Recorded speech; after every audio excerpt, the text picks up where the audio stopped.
Kenaikan kasus positif COVID-19 akibat varian Omikron berdampak pada ketersediaan tempat tidur atau bed occupancy rate. Lalu bagaimana mengantisipasinya? Apakah dengan kenaikan kasus ini Indonesia sudah memasuki gelombang ketiga? Kami bahas bersama Siti Nadia Tarmizi, Direktur Pencegahan dan Pengendalian Penyakit Menular langsung Kementerian Kesehatan yang juga merupakan juru bicara vaksinasi COVID-19, serta Kusmedi Priharto, Wakil Ketua Persi Bidang Kelembagaan dan kerjasama. Selamat malam Pak Kusmedi dan juga Ibu Nadia. Selamat malam. Baik, saya akan ke Bu Nadia terlebih dahulu. Bu Nadia, dengan kenaikan kasus COVID-19 satu pekan terakhir, apakah artinya Indonesia sudah masuk ke gelombang ketiga, Bu Nadia? Iya, kalau kita lihat ya peningkatan kasus ini yang cukup signifikan terjadi dalam terutama 10 hari belakangan ini. Artinya kita tahu dari angka kita yang 200 menjadi 500, 800, kemudian 1000, sempat pada angka 2000, 3000, 4000, 8000, kemudian 10.000 menyentuh ya 12.000, sempat turun sedikit 11.000 sekian dan rasanya hari ini mencapai angka 16.000.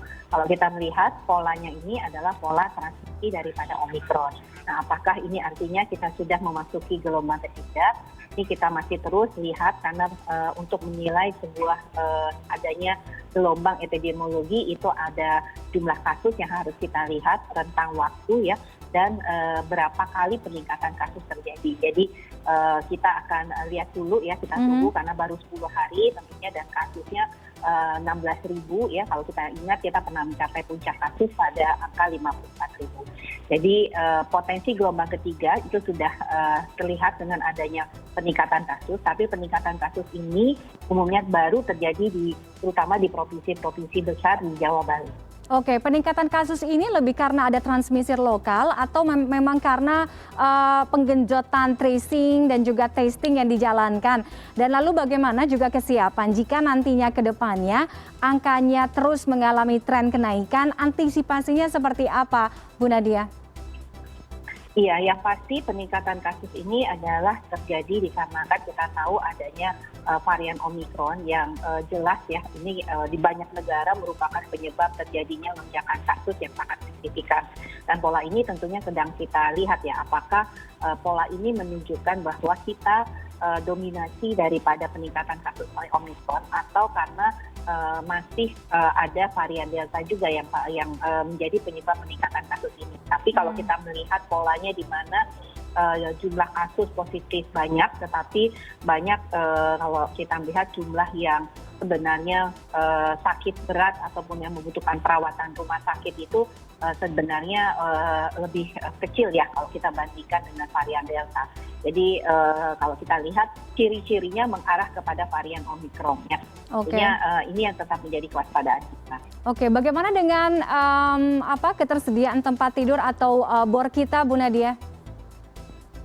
Ya, tadi kami sampaikan ya bahwa kalau kita melihat bor secara nasional itu saat ini 16%. Tapi di sisi lain memang ada beberapa provinsi yang kalau kita lihat memang terlihat bahwa seperti DKI Jakarta itu bornya cukup tinggi. Ini dikarenakan memang DKI Jakarta belum mengkonversi seluruhnya tempat tidur perawatan yang tadinya memang ditujukan untuk COVID ya, tapi karena di bulan September itu kasus COVID sudah sangat rendah sehingga kembali difungsikan untuk menerima ataupun merawat pasien-pasien dengan penyakit non-COVID. Nah, jadi ini memang artinya sudah harus dilakukan yang dipastikan bahwa nanti kalau memang terjadi peningkatan kebutuhan kasus, sebenarnya DKI Jakarta sendiri masih bisa mampu untuk meningkatkan tempat perawatannya atau tempat konversi bornya ini sampai dengan 2 kali lipat. Oke, baik. Saya akan ke Pak Kusmedi. Pak Kus, tadi Bu Nadia sudah sampaikan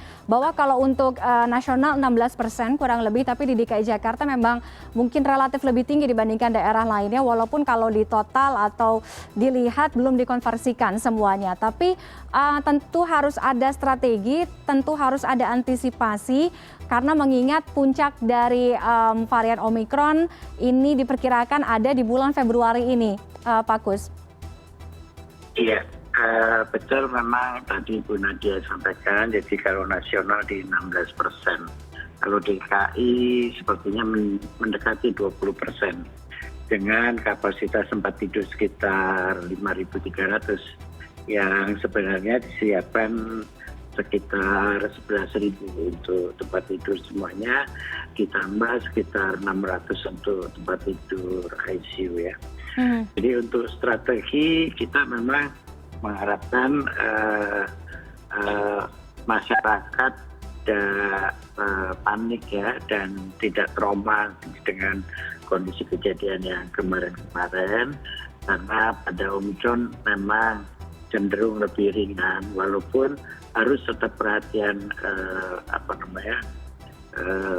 ketat, bahwa kalau tidak ditangani dengan baik tentunya akan menjadi lebih berat. Jadi kita berharap kalau ringan pun segera berobat supaya segera mendapatkan penanganan, atau kalau enggak pakailah aplikasi Peduli Lindungi supaya mendapatkan obat-obat yang sudah dibuat oleh Kementerian Kesehatan yang nantinya akan dikirim ke rumah masing-masing.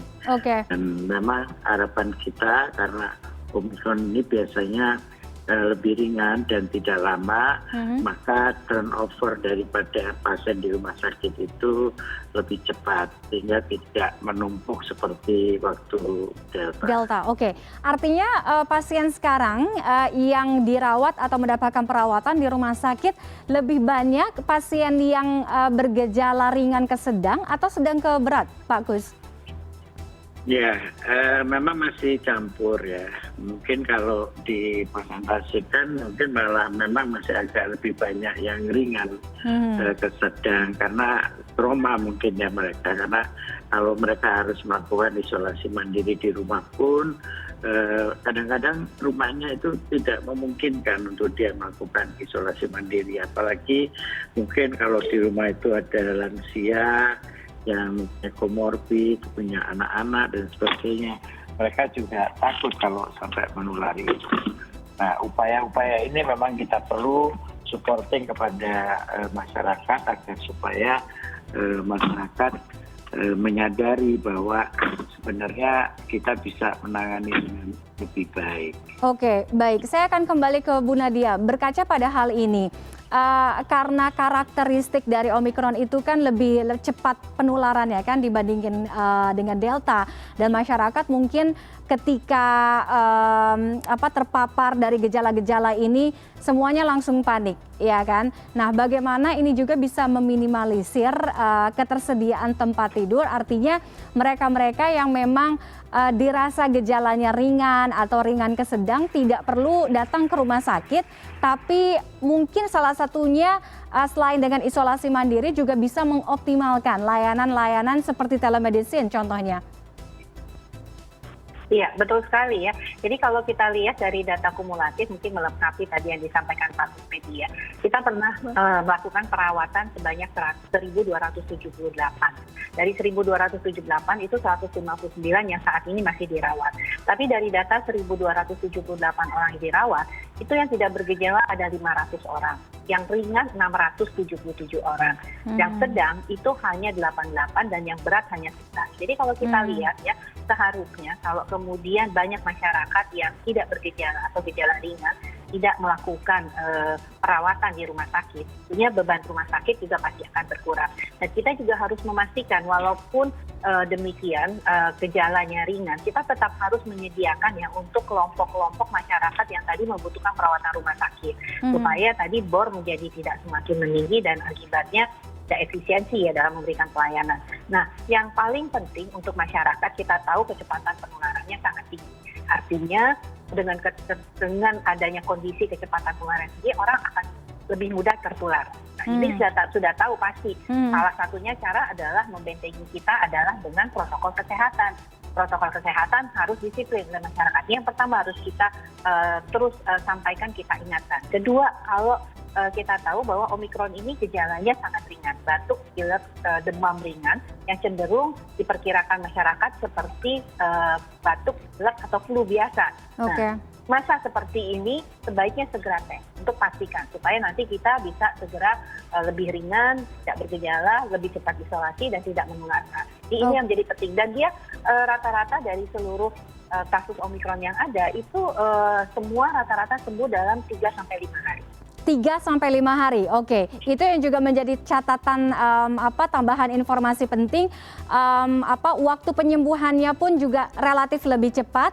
Kemudian walaupun karakteristik penularannya lebih cepat dibandingkan Delta, tapi karakteristik gejalanya akan lebih ringan dibandingkan dengan Delta, sehingga tidak perlu terlalu panik, bisa langsung saja mungkin memanfaatkan layanan telemedicine ya, Bu Nadia ya. Kecuali mungkin untuk masyarakat atau orang-orang pasien yang memiliki penyerta atau komorbid ya, sehingga harus mendapatkan penanganan ekstra. Baik, Pak Kus, artinya tadi dengan penjelasan Bu Nadia, untuk mengantisipasi bornya tidak meningkat karena tentunya rumah sakit juga harus memberikan pelayanan kepada masyarakat atau pasien di luar COVID-19. Apakah dengan ini juga rumah sakit nantinya akan memberikan penekanan bahwa pasien yang sekiranya atau terlihat gejalanya ringan atau ringan ke sedang memang tidak dianjurkan untuk mendapatkan perawatan. Jadi cukup dengan isoman saja. Iya. Jadi kita tetap berharap kalau toh ada yang merasa keluhan terhadap semacam COVID tadi ya, seperti flu, batuk dan sebagainya, cepat-cepatlah periksa, jangan meremehkan. Jadi cepat periksa ke dokter atau melakukan pemeriksaan swab, entah itu antigen ataupun itu PCR, silakan. Kemudian dengan tahu adanya itu tentunya dia bisa ditangani lebih cepat dan tidak perlu dirawat seperti itu. Oke, baik.